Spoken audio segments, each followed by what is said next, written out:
I'm Jeff, and this is Infinite Lagrange. Today, a few battle reports between some titanic fleets. Shout out to my union on server 23, Infinite Empire, for hosting a tournament between Infinite Empire and its ally, Unity. The tournament winner was Azmanion. The first strategy that the participants in the tournament used was they moved their bases onto +4 reinforcement outpost. All participants have maxed out bases, so that means they have a fleet command cap of 400, and then they would self-reinforce with 9 super capital ships. So the first fight here is Azmanion versus Blattermuff, and Azmanion used the same fleet for all 4 of these fights, so we'll just quickly take a look at his fleet composition. He's got the 2 Siege of Uranus and 2 Solar Whales, 3 Constantines, 2 Eternal Storm battlecruisers.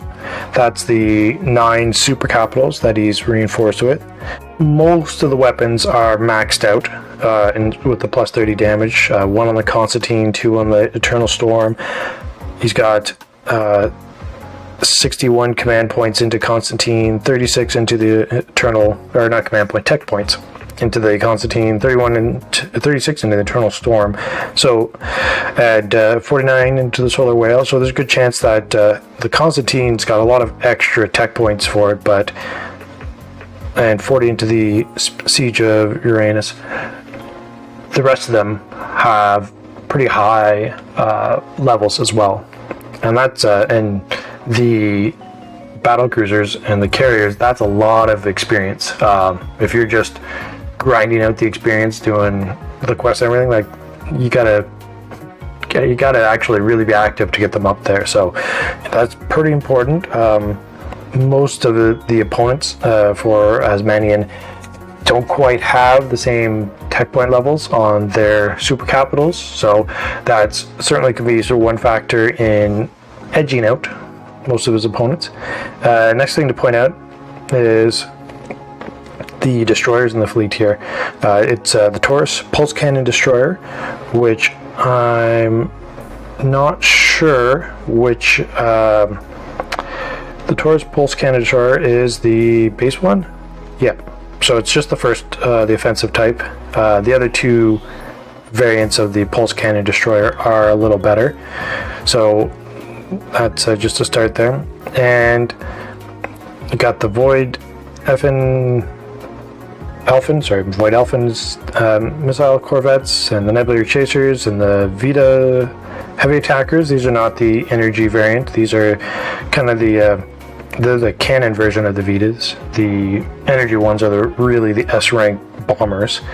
Some Newlands, Strix A100s. Those are, you're going to see, those are absolutely anti-air kings next to the Janbaya, which is,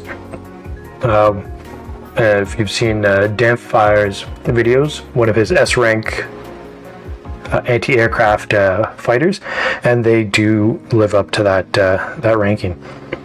And some Guardian support destroyers. Now, these fights, if you look at the numbers overall, the Guardian support destroyers, they don't really heal too much overall in the total damage that was being sent out, but it's hard to really say if they were just kind of like delaying, one ship from switching targets to another one and keeping something just barely alive at the right point in time. So they still do a lot of work, but it's not the most amazing overall. And the Rubies, some frigates, some Predators, and this one threw me off here a bit, was the Series aircraft destroyers. Instead of maxing out the Predators, some Series aircraft destroyers were taken. I asked Azmanion about why that was, and he said, as for the series, the main reason is because due to so many players having Callisto, it just isn't a good idea to run all Predator for aircraft. They would die too fast, and the simple fact is overall the cost to run 2 series, each containing 2 aircraft, is cheaper CP wise. And another thing, once a carrier destroyed, all the aircraft that contain inside are destroyed as well. Having multiple carriers with small numbers guarantees better survivability. The series also has the ability to heal the fighters and does very good AA damage. So that was his perspective on why he would take that's 10, yeah, the max number of series instead of other aircraft carriers. Like, he's already got the 2 solar whales, but including that. So just to add into that, let me look at the damage between this fight. First, just quickly look at the damage graph. We can see that from so we're looking from Azmanion's viewpoint. You can see the fight lasted about 9 minutes, and right away, like near first minute and a half into the fight, Azmanion starts pulling away from his opponent. So as I was just saying, the Guardians, they healed 230,000 damage out of 1.8 million. So like, that's, overall it's like 10, you're getting like 10-20% of the damage being healed total in these fights. So like, that's kind of the range where they're in. The Guardians, at least as far as healer goes, they're good that they do 100,000 damage, which is better than I've seen from the Tundras, or I haven't seen everybody with the series support, but at least the Guardians can pull a little weight. The series, you can see the second thing I guess here that I want to point out here to notice is that the air defense 147k. Now that number is kind of doubled since the aircraft carriers like the series and the Predator, they seem to count the damage, the air defense damage of the ships they're carrying with them. So it seems like, in my mind, it doubles the aircraft, like the air defense. So it's kind of a misnomer to look at that number. But regardless, the air defense from Azmanion versus Splattermuff is 3 times, double to almost 3 times as much. And that's definitely, you see the Janbaya 32,000 and the Strix another 30,000. So they definitely carry the damage. And going over kind of what's destroyed first here, we have, it's coming down to the Red Beast. Those always die really quick. And then you can see all these cellular defenders, which are some top-notch damage corvettes, and he just kind of takes out so many of the aircraft with that air defense. But that's the first fight, just kind of what we're going to point out there. The other thing about why the Predator is used less in this series is that Azmanion also said that for the targeting for the Callistos is, you could say that if you have some cruisers in front of the Predators, those cruisers are going to be, they can say they take on so many incoming shots. Like, the ships don't focus fire all in the front row, and so the Callistos are kind of, if there's a maximum number of ships targeting a ship in the front row, the Callisto is not going to kind of pile on one more. There's some kind of max there, and so the Callisto is going to go target another ship. And if it goes and targets another cruiser, it has the strategy that just really boosts the damage that it does to cruisers, and it'll just basically focus fire then those Predators real quick, and boom, there goes 4 of your fighters. In one of these fights, exactly that does happen, where the Predators just get taken out very early on in the fight, and I believe that's in our second fight here versus Fancho. You see there's 3 Predators gone, and in the graph, the first thing, one of the first couple things are the Predators. They're out of the fight right away. Just sort of saying that that's exactly what happens. There's the Callistos.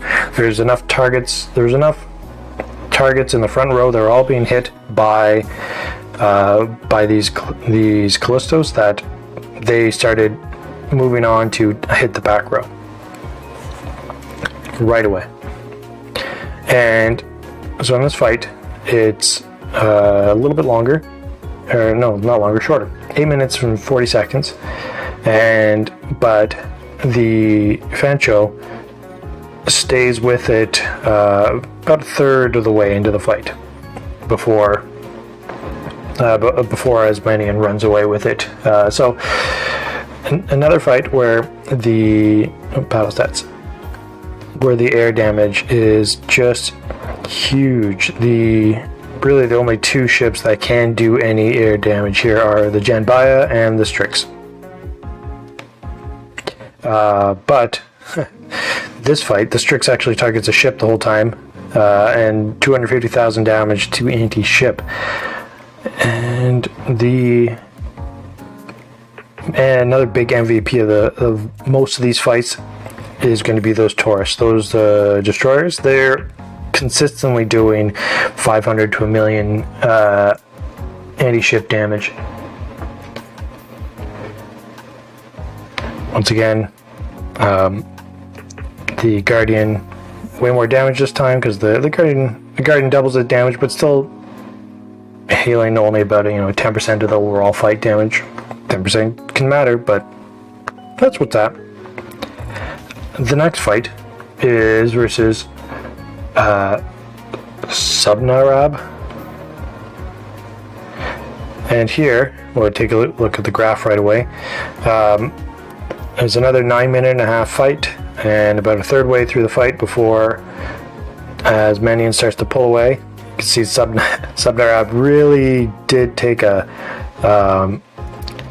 really good number of ships out, and that was from the other S-rank anti-air element, and that is the Spore. 138,000 anti-air damage. That Spore just cut up the aircraft in Azmanion's fleet. So the Janbayas, he only really got in 13,000 air defense. And the Void Alpha got 14k. I was wondering, still got up to, really only, it's the only time in all these 4 fights that Azmanion got beat out on the anti-air, the air defense numbers. And the last fight here, so, another one thing I want to point out about this fight is this is the only time that the opponents brought in some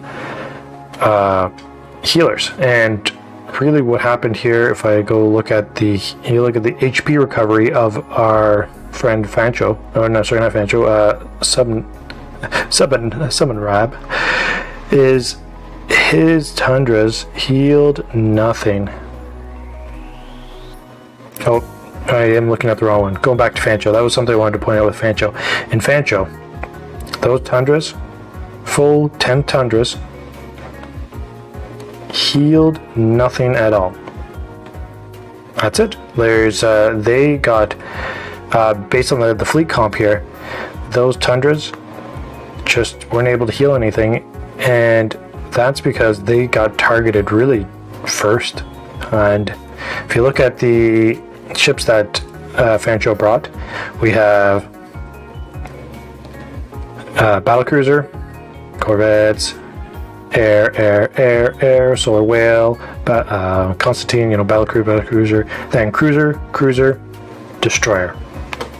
So the only destroyers for the ships that have weapons that prioritize destroyers is the Tundras. So they really didn't stand a chance. So Tundra came at 1, 2, 3, 4, 5. I think I might have missed 6.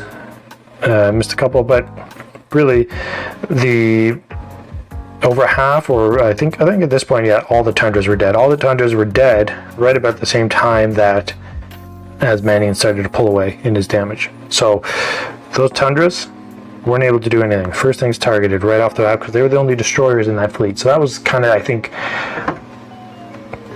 not that they would have changed anything if there was more destroyers like into the fight, but they certainly did not help the command point. You know, if you're bringing no destroyers, bring no destroyers.